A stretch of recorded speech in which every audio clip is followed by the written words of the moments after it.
noite, seja muito bem-vindo. Estamos aqui em TVEJA, tvdeveja.com, sempre com muito bom humor para você, mesmo que as notícias não sejam lá as melhores. Hoje, terça-feira, é dia dele, Ricardo Sete, aqui entre nós. Oi, Sete, tudo bem? Oi, Joyce, tudo bem. Você sabe que a coisa não anda muito boa lá pelos lados de Brasília. Gente do céu, quando a coisa tá ruim, é porque, olha, vai piorar. E se a dona Dilma Rousseff colocar a mão na cumbuca, aí piora de uma vez. Eu não sei por onde eu começo. Se é pela atrapalhada da presidente com o ministro Eliseu Padilha, se é pela segunda atrapalhada em colocar o Michel Temer na articulação política e dividir o PMDB, ficar refém de uma vez do PMDB, se é na questão aí, hoje, dos manifestantes contra a lei das terceirizações, é um projeto da Dilma, o Lula foi lá, pegou o povo do PT e falou, vamos lá engrossar as manifestações contra a companheira. O que é isso, Sete? Cadê a porta do hospício? Eu quero sair. Por isso que o Reinaldo Azevedo disse que o Lula convocou uma manifestação contra a presidente, né? Mas é o seguinte, quando eu estreiei no blog, no dia 13 de setembro de 2010, eu fiz o primeiro post que eu fiz, dizia que o PMDB era uma jiboia faminta e insaciável, né? Que era, então, porque estava se materializando ali a aliança formal do governo com o PMDB, que depois redundaria no vice Michel Temer, como o Michel Temer como vice da presidente Dilma. Jiboia faminta e insaciável. O PMDB continua uma jiboia faminta e insaciável, mas está cada vez mais insaciável, porque, veja você,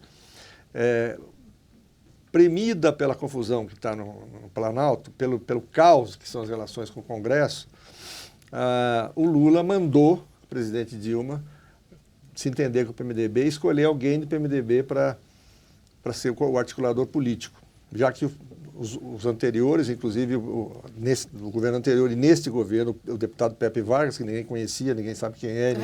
Vai conhecer agora só por causa da demissão dele, né? Ninguém dá a menor importância para o deputado Pepe Vargas. Totalmente ignorado. Então o Lula mandou o presidente escolher alguém do PMDB.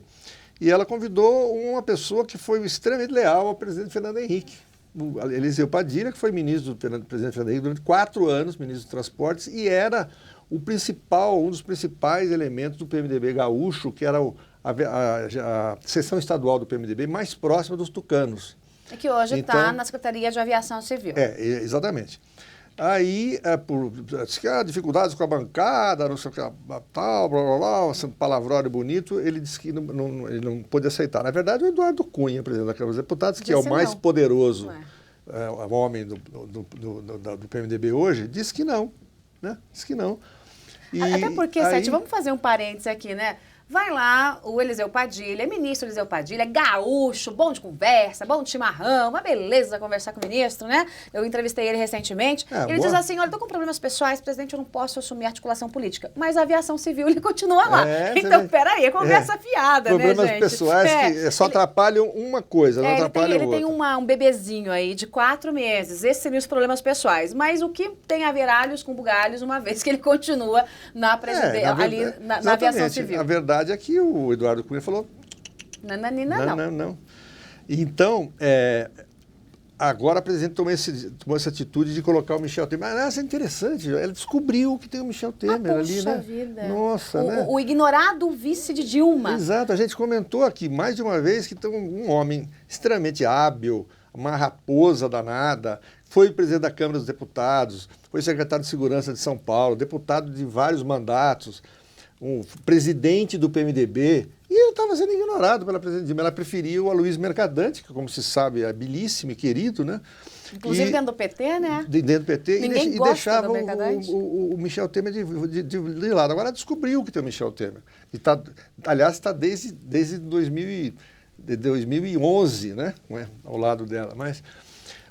Parece uma solução inteligente, mas é complicado pra caramba. Porque... Não, é uma solução burra, porque perdeu o timing da coisa, não é, Sete? Claro. Quer dizer, fosse lá atrás, quando o PMDB ainda dava uns sinais, umas piscadelas, né? Dilma, vamos voltar a namorar, né? Dar uma piscadinha, dança do acasalamento, né? Em volta do PT, vamos retomar aqui a relação.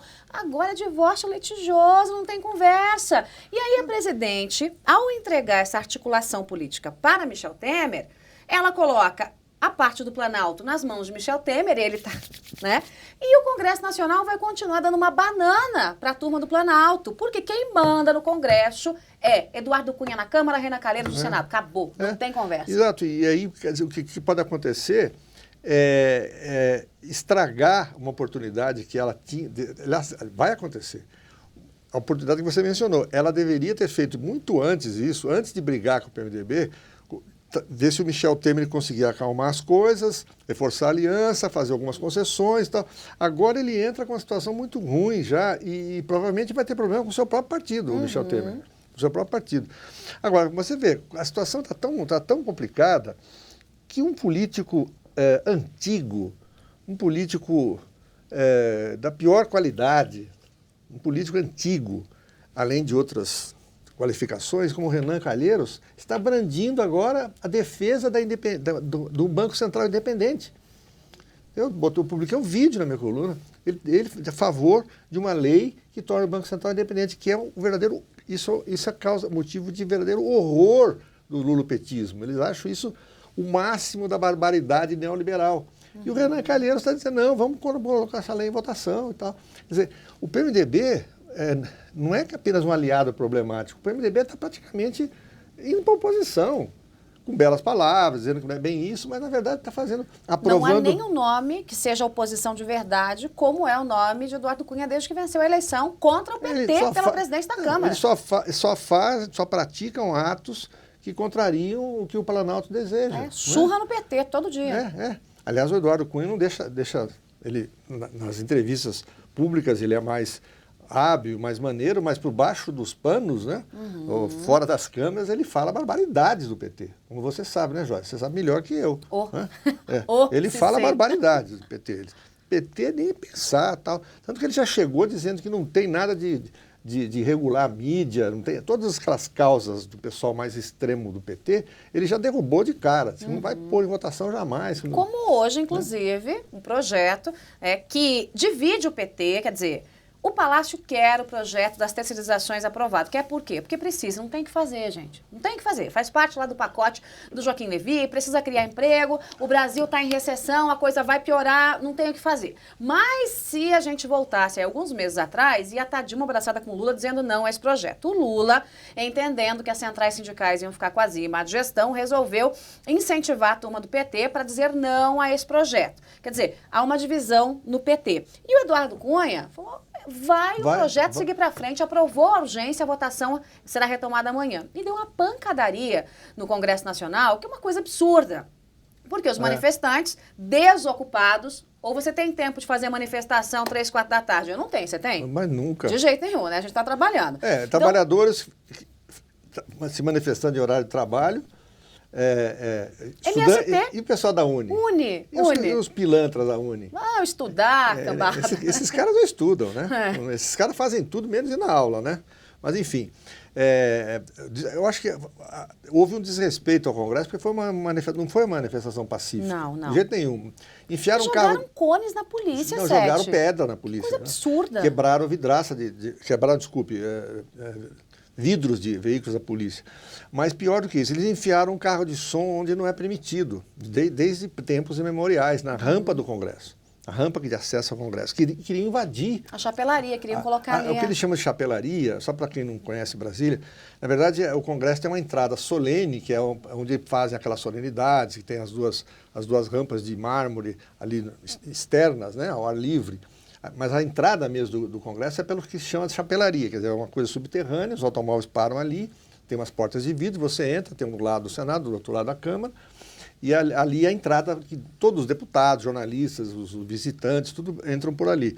Os caras queriam invadir ali. Quer dizer, já houve várias manifestações de baderna contra o Congresso, e você pode fazer 1000 restrições ao comportamento do Congresso, ou à composição do Congresso. Você não pode desrespeitar a instituição. Essa gente não respeita nada.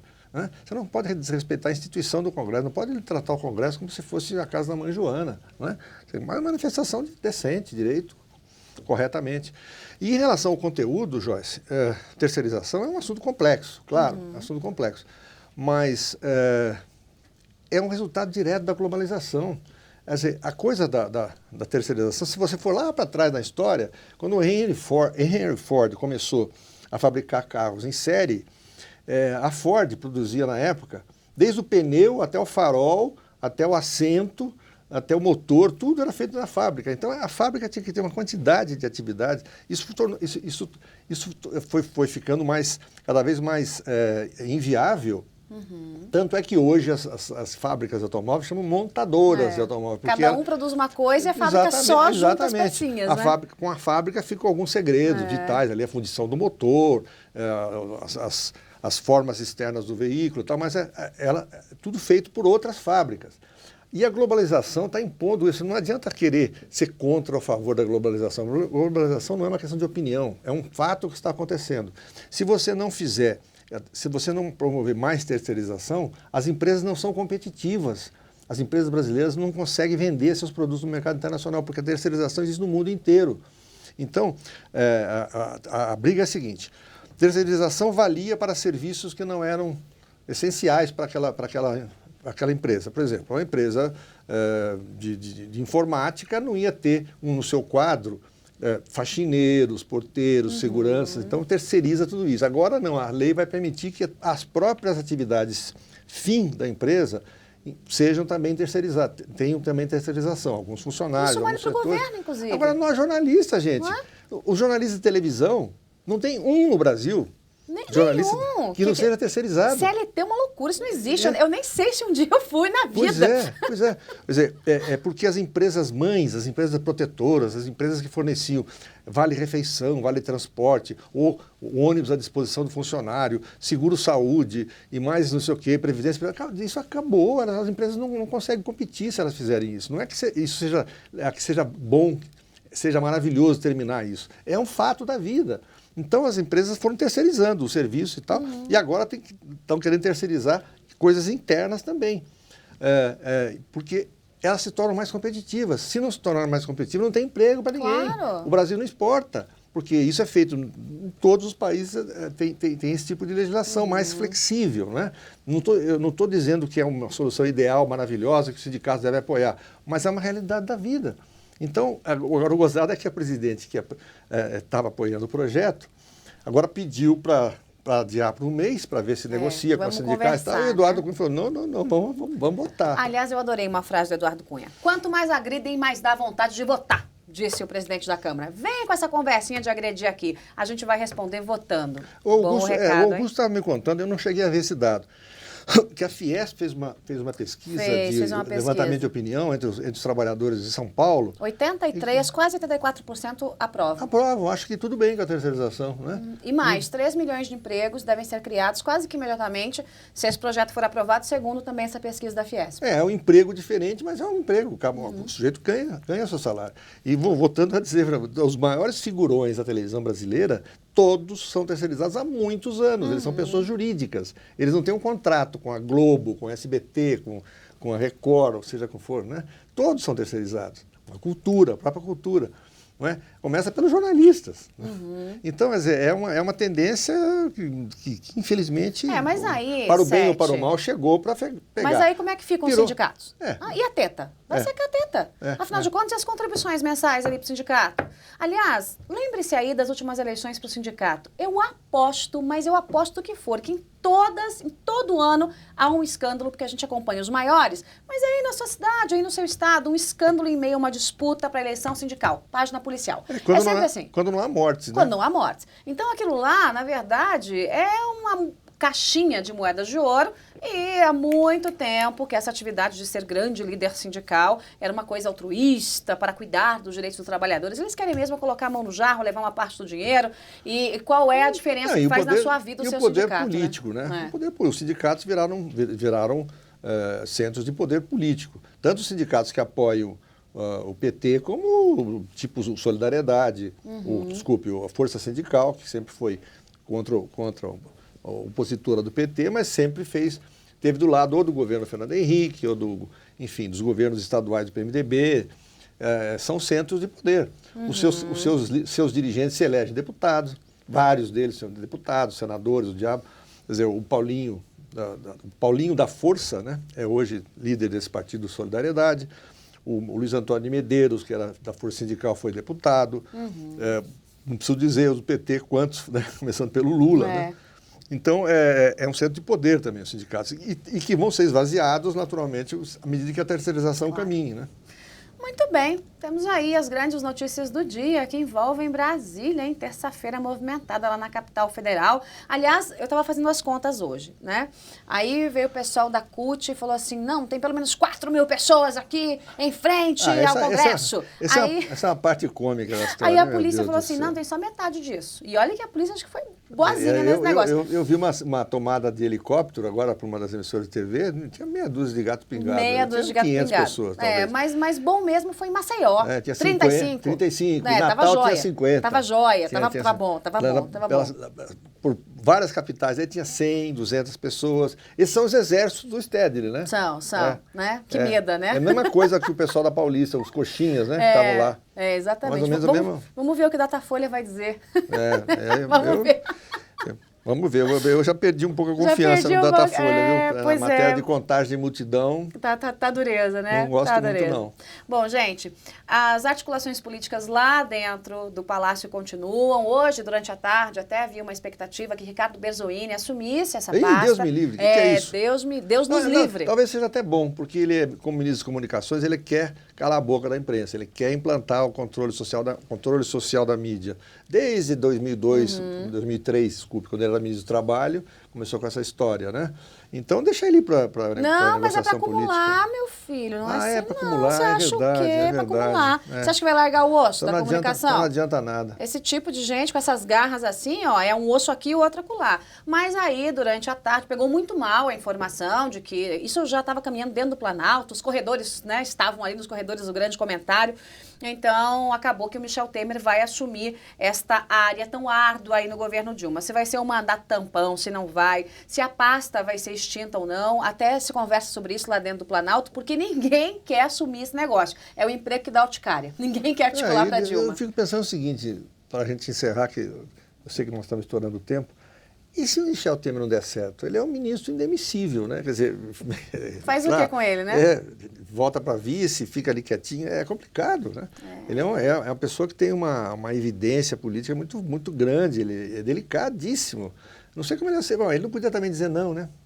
Eu ia dizer que não sei como ele aceitou, mas ele não podia... disse não para o núcleo duro. Quando foi chamado para integrar o núcleo duro, ele que reclamava, que estava lá no canto e tal, lá nos 48 do segundo tempo, a Dilma veio e falou, então venha, meu filho, para o núcleo duro do governo. Aí ele falou, não quero mais. Não, do jeito que é com só o pessoal do PT e ele, aí também não, né? Agora, aí a questão é, os articuladores políticos, ou os desarticuladores políticos da Dilma, sempre foram batizados de garçom, porque anotavam o pedido, não mandavam nada e coisa nenhuma. Michel Temer não vai servir para garçom, não, hein? Não é a vocação dele, né? Vamos ver se ele muda de emprego, de vice-presidente para garçom. Eu acho que não vai gostar, não. Ricardo Sete aqui entre nós, obrigada, Sete, boa noite. Você também, Joyce. Aqui em TVja TV de Veja.com, você já sabe, a programação não para. Então, hoje ainda você tem Giro Veja com a nossa equipe direto de Brasília em meio a esta confusão. Hoje um pouquinho mais tarde, porque a confusão continua por lá. E amanhã cedinho tem Giro com os colunistas aqui, um giro específico com os colunistas, os fatos e o que há por trás dos fatos. Amanhã eu, Lauro Jardim, Geraldo Samur, Caio Blinder e Ricardo Sete, todos juntos trazendo para você as informações e as análises todas. E depois tem 1 Minuto com Augusto Nunes. E a programação não para, você já sabe. Então a gente se vê já já. Câmera aberta aqui pro tchauzinho. Tchau, gente. Uma ótima noite para você.